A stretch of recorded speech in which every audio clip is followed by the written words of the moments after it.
I was a Republican and I worked for the Reagan and Bush campaigns. Just like you, I was opposed to the Affordable Care Act. When it was passed, I told my wife we would close our business before I complied with this law. Then, at 49, I was given 6 weeks to live with a very curable type of cancer. We offered 3 times the cost of my treatments, which was rejected. They required an insurance card. Thanks to the Affordable Care Act, I'm standing here today alive. Being both a small business person and someone with pre-existing conditions, I rely on the Affordable Care Act to be able to purchase my own insurance. Why would you repeal the Affordable Care Act without a replacement? Oh, we wouldn't do that. We want to replace it with something better. First of all, I'm glad you're standing here. I mean, really, seriously. I mean, no, really.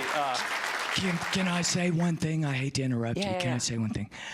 I want to thank President Obama from the bottom of my heart because I would be dead if it weren't for him. We believe that state high-risk pools are a smarter way of guaranteeing coverage for people with pre-existing conditions. We had a really good one in Wisconsin. Utah had a great one. I was talking with a congresswoman from Washington today who was telling me how good their state high-risk pool is.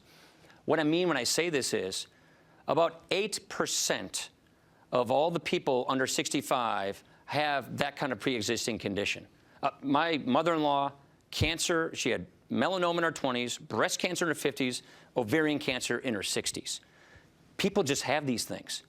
And we don't want people to go poor or go bankrupt because this thing happens to them. So we obviously want to have a system where they can get affordable coverage without going bankrupt because they get sick. But we can do that without destroying the rest of the healthcare system for everybody else. That's the point I'm trying to make. What we should have done was fix what was broken in healthcare without breaking what was working in healthcare, and that's what, unfortunately, Obamacare did. So, by financing state high-risk pools to guarantee people get affordable coverage when they have a pre-existing condition like yourself, what you're doing is you're dramatically lowering the price of insurance for everybody else. So if we say, let's just as taxpayers, and I agree with this, finance the coverage for those 8% of Americans under 65 in a condition like yours, they don't have to be covered or paid for by their small business or their insurer who's buying the rates for the rest of the people in their insured pool, and you dramatically lower the price for the other 92% of Americans. Let's just directly fix that so that everybody else can get more competitive rates and they don't have to pay for insurance to try and cover for those kinds of really expensive people. The problem with Obamacare, the actuaries call it a death spiral. It's a really kind of ugly, gruesome term. But a death spiral is a mathematical term. They say when the insurance gets so expensive, healthy people won't buy it because it's just a trade-off. The penalty to not buy it is a lot cheaper than buying the insurance, so healthy people won't buy it. Therefore, they won't go and participate in the insurance pool to cover the losses that sicker people who have to have insurance buy it. That's what's happening to Obamacare now.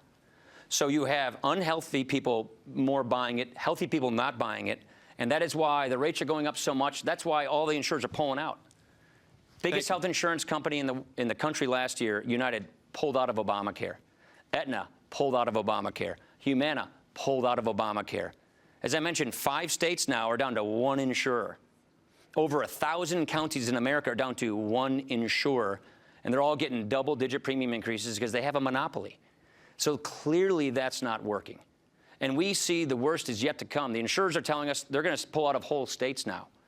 So we've got to step in front of this problem because as Republicans, we could just say, I think the president-elect said this yesterday, we could just sit back and watch it all happen and say, well, look at what the Democrats did. That would be irresponsible for us to do that. So we have to step in and rescue people from the collapse of this law. There are good objectives that they sought to achieve in this law. We agree with that. We think young people should be able to stay on their parents' plan until they're 26. We think there needs to be a solution, which we have, for people with pre-existing conditions. But we want more choices, lower prices, more competition, no monopolies. That's what we want to replace it with, and that's what we're working on.